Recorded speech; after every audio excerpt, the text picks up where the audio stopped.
Audio's rolling, camera's rolling. All right, Tim. Action. Hello, my name's Tim Malone, and I'm a retired history teacher and a minor league historian.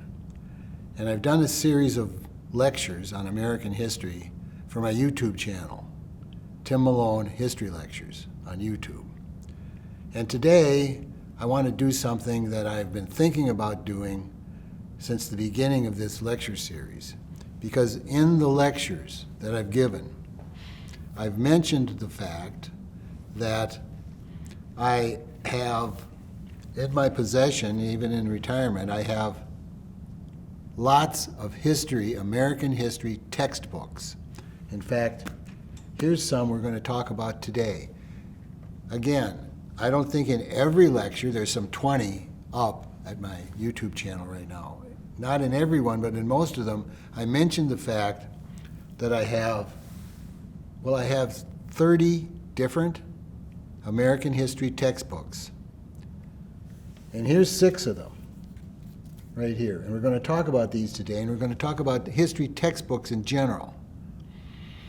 Now, I taught for 25 years American history, mostly the survey classes, at Elgin Community College in Elgin, Illinois, where I taught for those years. Every semester, I had my students buy a textbook. Mostly, it's out of many here. We'll talk about Farragher's book. I used that for most of the years I taught. And it was standard operating procedure for a class like mine, first half, second half of American history, to have a textbook. Although I rarely consulted the textbook in class. Amongst historians and history teachers, it's, well, to paraphrase that movie, I don't need no stinking textbook to teach American history. It was, as I explained to the students the first day of class, it was supplemental. It was to fill in the gaps because I lectured topically. I lectured about topics that interested me, that I thought were relevant to the times my students live in, that would abet their analysis. The textbook was supplemental. Now, you might say, well, they're awfully expensive for being supplemental, and I agree, but still, it was just reflex, I guess, that I had my students buy a textbook every semester. But I'm in the camp of, I don't need no stinking textbook to teach American history. I'm an expert in and of myself. Now, just one time in 25 years, or maybe it was twice, and on the after class, last day of class evaluation, the students would evaluate me. A couple of times I had students say, he didn't teach from the textbook. And it's like, I didn't say it, but I thought it. If you had a teacher, a history teacher, at any level who taught from the textbook, I feel sorry for you. I had a teacher like that in high school, in world history, that literally sat at his desk with the textbook open and flipped pages. I feel sorry for you if that ever happened to you. You obviously were not being taught by an expert if they taught from the book. But at any rate, they're ubiquitous, history textbooks. And here, today, I'm going to talk about them some. And I'm going to zero in on the Progressive era because it's a good example of how textbooks vary in their coverage of major topics in American history, Progressivism. Now, I have a lecture on my YouTube channel on Progressivism that I encourage you to view. There'll be some repetition in this video about how textbooks handle progressivism and my lecture on progressivism. But that's okay. Reiteration is part of education. But what I have here today is, and let me go through this, all right? Here's Alan Brinkley's American History. Now, Alan Brinkley is the most popular, the most high-selling textbook in American history. Alan Brinkley. This is all these are old because I'm entering my 7th year of retirement, so I haven't gotten a new textbook for 7 years. But they'd send them to me as an instructor at Elgin Community College unsolicited. I'd go to my mailbox at Elgin Community College, and there'd be a textbook. The publisher would send them to me. I didn't want them. I didn't request them. They just send them to me. And I have 30 different ones at home, and here's 6 of them. Alan Brinkley, the highest selling textbook author, and what's interesting is that he's the sole author. Most of these, there'll be 3 or 4 or more cited authors. Brinkley, I guess, does his own. And, I mean, look at this thing. I mean, a lot of these are works of art and have works of art in them. They're maps and art from the era. And, I mean, these things are, in some ways, remarkable. They're remarkable works with just all kinds of information in them. I mean, I'm impressed. Again, as works of art, jam-packed with information. Now, of course, 70 years ago, and I have some old history textbooks from that era, there were almost no pictures, an occasional map. They were black and white. As the medium has changed, as video and images became more ubiquitous in education, the books, less text and more graphics, maps, charts, works of art. I mean, you know, these things, I'm impressed. Although, again, you know, I didn't use them much in class. But here's Brinkley. We'll talk about Brinkley. Here's Mark Carnes and John Garrity. Now, again, Brinkley I'd heard about, right? Most of these people I knew by reputation. Carnes and Garrity. This is a paperback version. But again, you know, there's a picture on every, and captions, pictures and captions. And again, very impressive projects. Here's one by Conlon, America's Past, a survey of American history, that in an effort to make the book cheaper, which there's various, you know, like Brinkley, this is the main Brinkley textbook, right? Connecting with the past, but he'd also have a cheaper version of this that wasn't as colorful, that wasn't, you know, maybe black and white, or here's one by Conlon where everything is kind of blue. This is supposed to be cheaper because it's not color. But again, still an impressive effort. And again, let me make this point. In the history video on my YouTube channel, where I talk about history as a discipline, I talk about how historians generalize, condense, and distill the past, make it usable in the present. Well, these things, and here's Farragher's book, the one I used for all those years, various editions of them, compress and distill. Here's American history from the beginning up till, oh, I don't know, this is probably a 2012 volume here. Compress and distill. I mean, look, this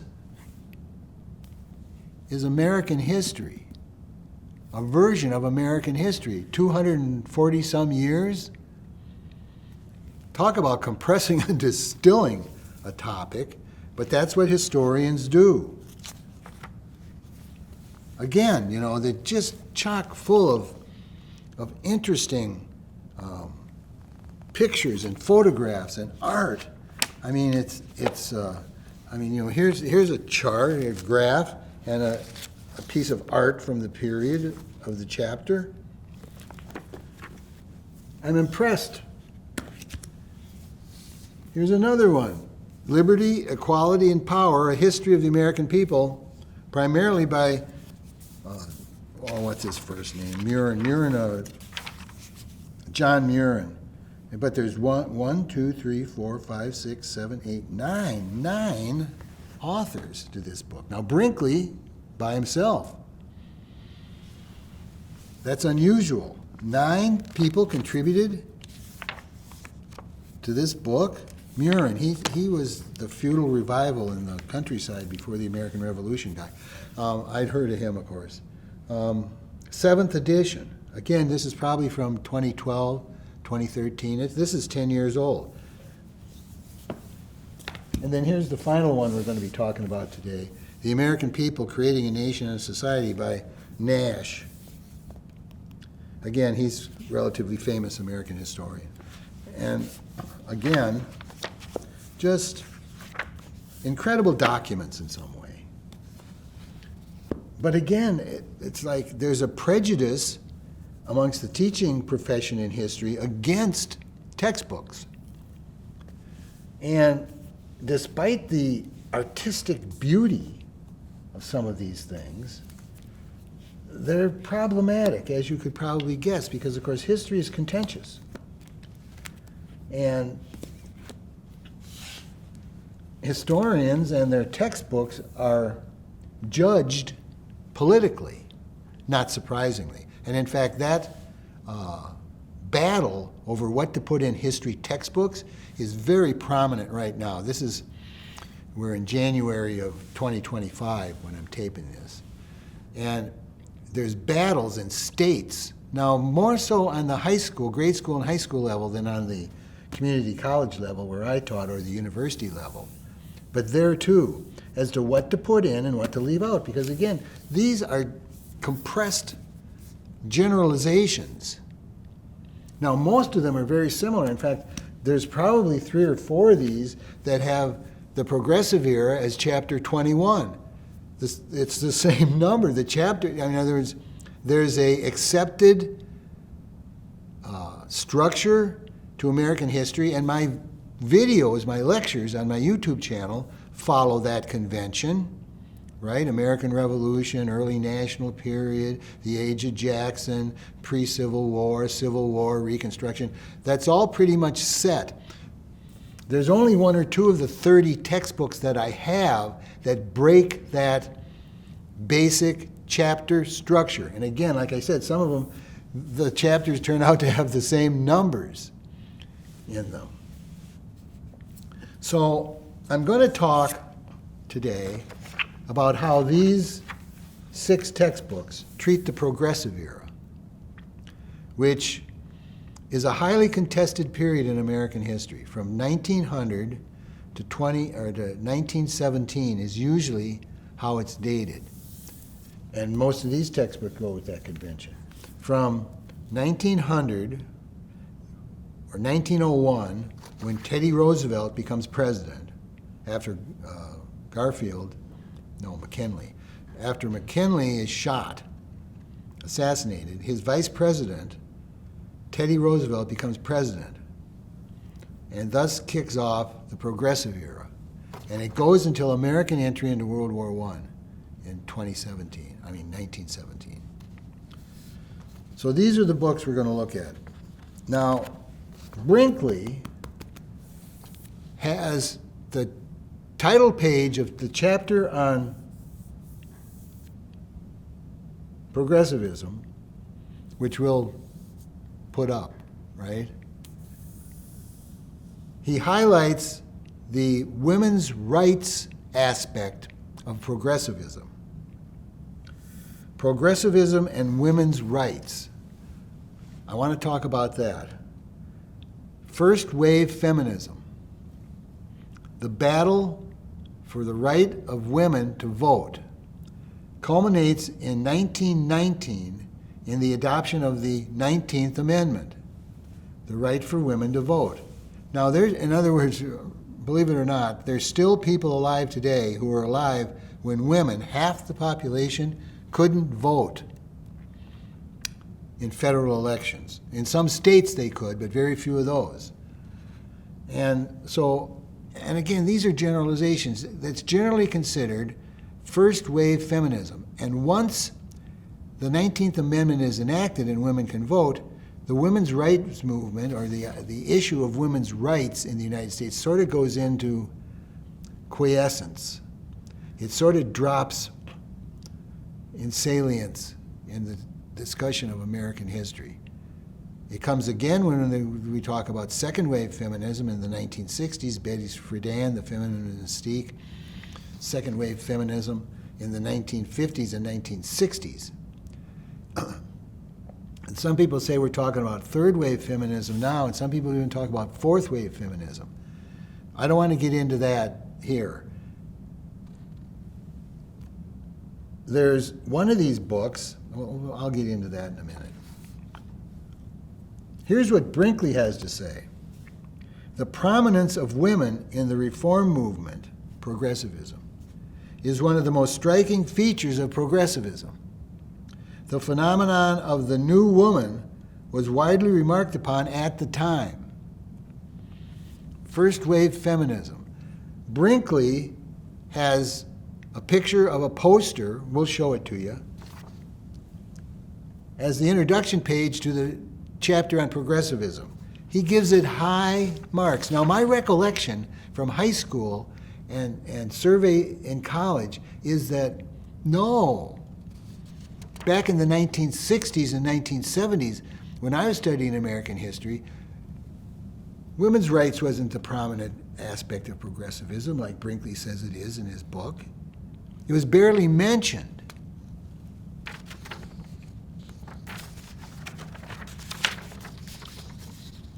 Here's more from Brinkley. Perhaps the largest single reform movement of the progressive era, indeed one of the largest in American history, was the fight for women's suffrage. Again, highly prominent in Brinkley's distillation of American history. What's the number one, what's the headline in the progressive movement? The struggle for women's suffrage, according to Brinkley. Conlon says Teddy Roosevelt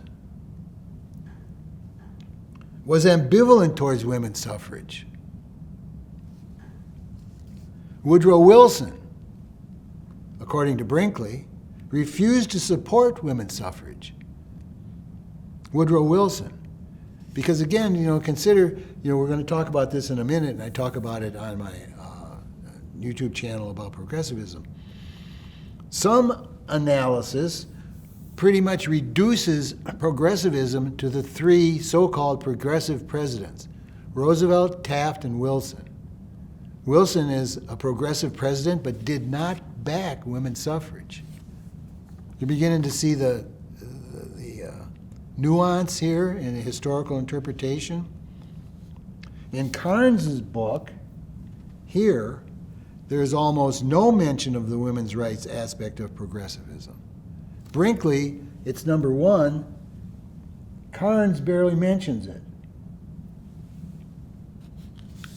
Another aspect of progressivism for whites only. Progressivism is racist. Now, I know I mentioned this in my lecture on the YouTube channel, but I want to come back and emphasize it. The progressive era coincided with the years of greatest segregation in the South. Over 1,000 blacks were lynched between 1901 and 1914, the so-called progressive era. Progressivism was for whites. Now, that's a bit of an oversimplification. Some of these talk about, because it's during the progressive era that the NAACP, the National Association for the Advancement of Colored People, is founded. There is agitation by African Americans for greater rights during the progressive era, but nothing really is done. It's all talk. The eugenics movement is strong during the progressive era. Margaret Sanger, the champion of birth control for women. Margaret Sanger, who had to flee the country because her little newspaper published an anatomically correct illustration of the women's reproductive tract, and she was arrested for pornography. You couldn't print an anatomically correct illustration of women's reproductive system without being charged with pornography during the Progressive era. Margaret Sanger was a eugenicist. She thought that inferior people, and there's a tinge of racism here, right, should be sterilized. Should be not just discouraged from having children, but blocked from having children.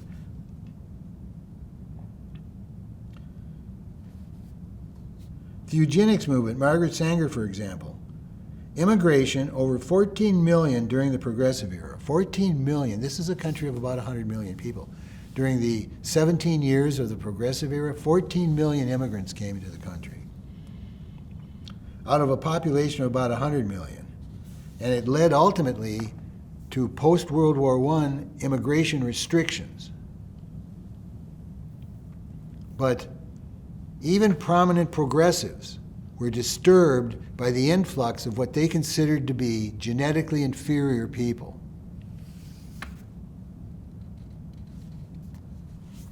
I want to once again stress the Progressive era's impact on education, scientific management, the expert, the college degree. It's during the Progressive era that the bachelor, master's, PhD, which was from Germany, was brought to the United States higher education, and it's still there. The college degree, graduate school, progressive education reform is still with us. The high school is a progressive education reform. Now, some cynics, some critics of the system say, well, yeah, they added high school because they wanted to keep kids out of the factories. But that's all it was, the high school. Manage the workforce. I don't know about that. Again, I want to come back to the progressives president. Were any of them really progressives? We already saw Teddy Roosevelt didn't back women's suffrage strongly. Same true of Wilson. Taft, in between them for 4 years, was deemed so unprogressive that Teddy Roosevelt came out of retirement to run against him, and thus threw the election in 2012 to Woodrow Wilson. Conlin has a chapter, The Age of Reform of the Progressives, and then a whole second chapter on the progressive presidents. He takes this idea that we should think of progressivism as 3 presidents, which really, progressivism to a large degree happened on the state and local level. In fact, it started in the cities, went to the states, particularly like Wisconsin, and then to the federal government. It was a grassroots movement to start with. But again, compressing and distilling, a lot of historians want to boil it down to 3 presidents: Roosevelt, Taft, and Wilson. And Conlin breaks progressivism into 2 chapters, progressivism and then the progressive presidents. But all of them kind of go the president's route. About Taft, Conlin has a major chapter subtitled A Conservative President in a Progressive Era. He calls Taft a conservative. Now again, I think you can make a case that all 3 of them were really conservatives and were fake, bogus progressives. We're progressive for political reasons because the ism, the movement, the ethos had so penetrated the polity. In 1912, the famous election of 1912, when the Republicans split, Roosevelt goes against the incumbent Taft, splits the Republican vote, and thus Woodrow Wilson wins. That election is called the progressive election, because Eugene Debs, the socialist, is in there too, getting 1 million and some votes.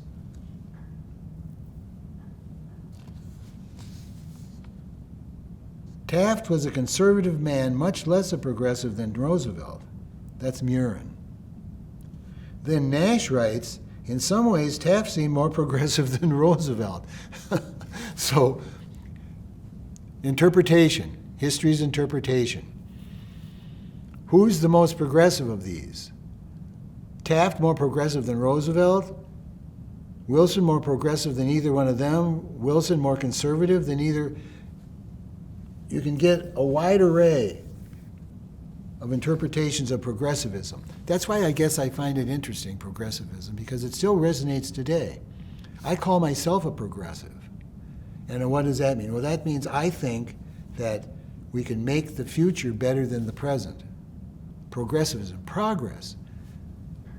Human beings, human societies, human governments can make things better. The greatest good for the greatest number. Progressivism. Now, Gabriel Kolko, not one of these textbook writers, wrote a famous book, The Triumph of Conservatism, makes a distinctly revisionist argument that business conservatism was at the heart of the progressive movement in The Triumph of Conservatism, 1963. That's a quote from Brinkley. Brinkley quotes Kolko.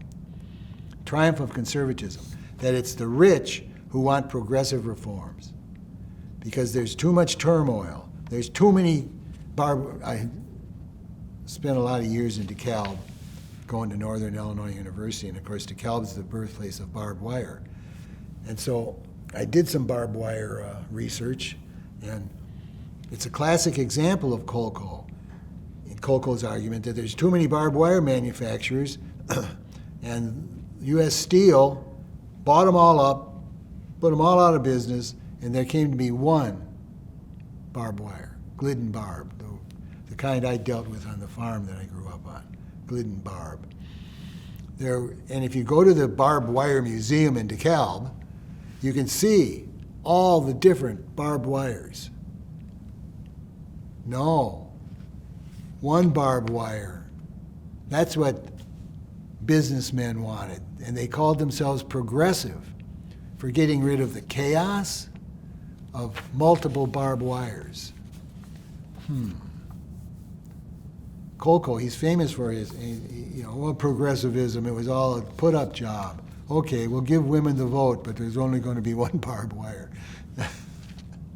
Interesting. Wilson had a lifelong opposition to women's suffrage. We talked about that before. So how progressive can you be if you don't want women to vote? Which Brinkley says highlights as the number one aspect of progressivism. So again, talking about progressivism and talking about the progressive presidents, to focus in even more, is a classic example of the different interpretations one gets from the study of American history. And I guess that's one of the points I want to make with this video. Interpretive differences. And they come through even in something that's supposedly bland, right? I mean, these textbooks, one of the general features of them that most historians agree on is that they try to avoid controversy. They want to sell to the great middle. They don't want someone to say, what do you mean Wilson wasn't a progressive? Although they do that. It's interesting. It's an example of how history works if you look at these closely. Now I want to talk about socialism and progressivism. The main section, there's a main section in Brinkley, chapter, The Progressives, is titled Challenging the Capitalist Order. That progressives challenged the capitalist order. Now again, we're talking about Gabriel Kolko's The Triumph of Conservatism, who would say the progressives weren't challenging capitalism, they were perfecting it. They were getting rid of all the little barbed wire manufacturers. Challenging the capitalist order. If there is one issue that overshadowed and helped to shape all the others in the minds of progressives, it was the growing power and influence, and also reformers believed corruption, of corporate America. Wow. The main, again, women's suffrage, and then Brinkley goes, the main thrust of progressivism was to get rid of the corrupt influence of capital, of large corporations, of Andrew Carnegie and Vanderbilt and James Jerome Hill and J.P. Morgan. The robber barons. I mean, that's a term that comes during the progressive era, the robber barons. And one of the great reforms of the progressive era is the income tax, aimed right at those guys. The income tax, with the 16th Amendment, was a progressive reform. And well, that's, you know, the progressivism was a capitalist plot, Coco says, and it's like, wait a minute, the income tax? Capital hates the income tax and still does to this day, right? 80 years, no, over 100 years, 110 years of hating the income tax? It might be the greatest reform of the progressive era, the income tax. Challenging the capitalist order.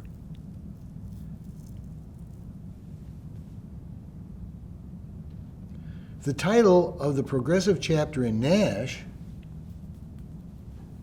is titled "The Progressives Confront Industrial Capitalism." The title of the progressive chapter in Nash is "The Progressives Confront Industrial Capitalism." Wow, did they? Yes, I think.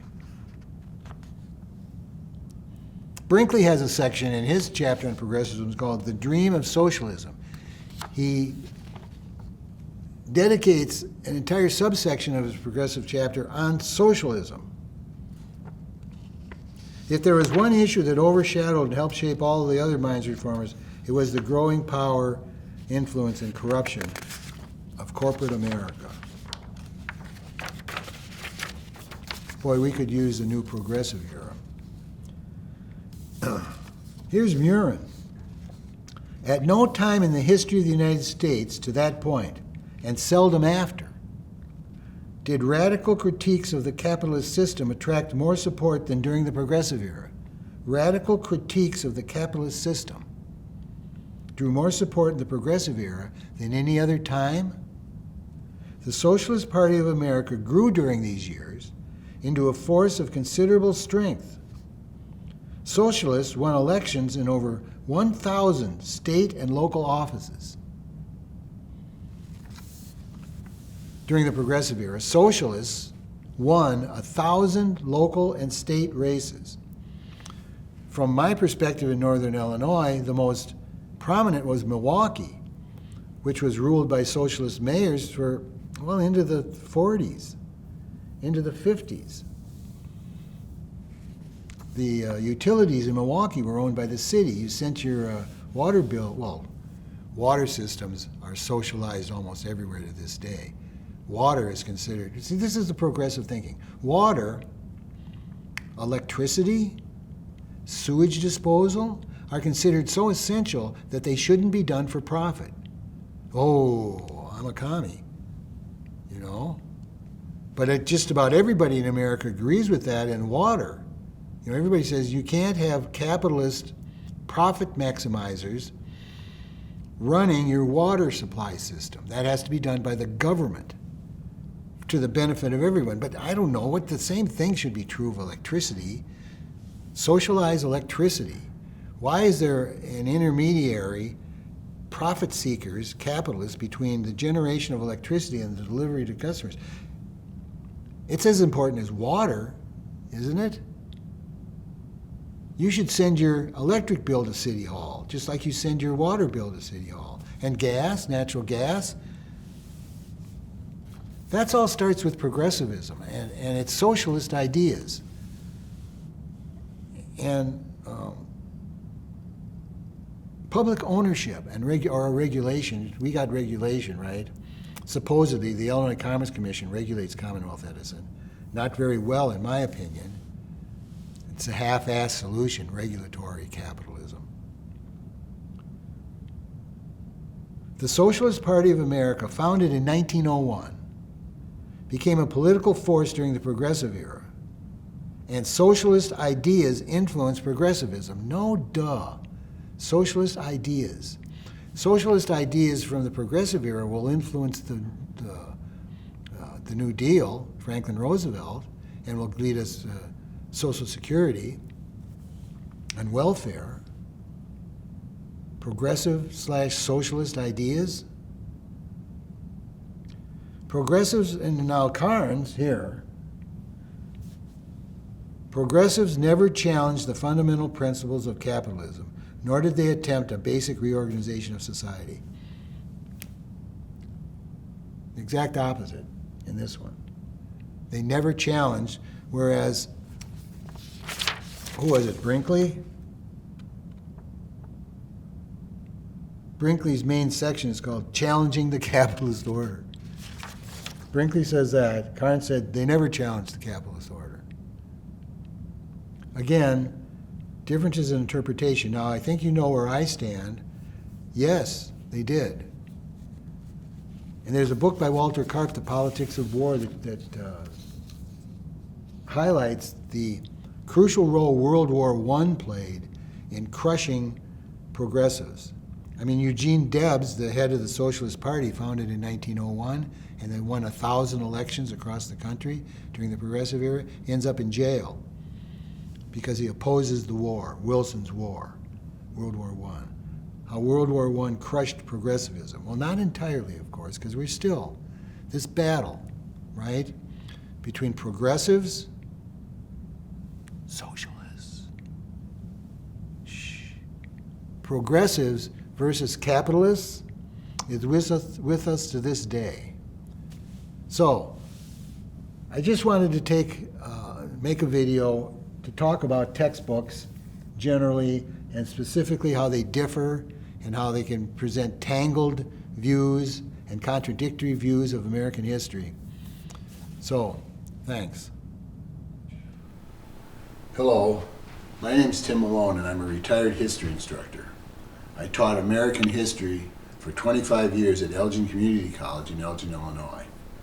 I'm retired now, but I have a YouTube channel, Tim Malone History Lectures, where I've posted tapes of some of my lectures. I think there's like 21 or 22 of them up there now. And throughout the lectures, I've mentioned the fact that as a history instructor at a community college, I was the recipient of unsolicited textbooks from publishers that wanted me to use their textbook. I'd go to my mail slot and there'd be a textbook. And here I've piled them up. I saved most of them. And I told, in my lectures, I mentioned the fact that I had 30 different textbooks in American history. And here I've piled them up. And believe it or not, I just counted them, and indeed 30 even. There's 30 different American history textbooks here. And as you can see, they're not quite as tall as me, but almost. And, oh, wait, there's one there. I think I got another one. Oh no, it's the ghost of textbooks past. What are you doing here? What are you doing? No, what are you doing? Ah!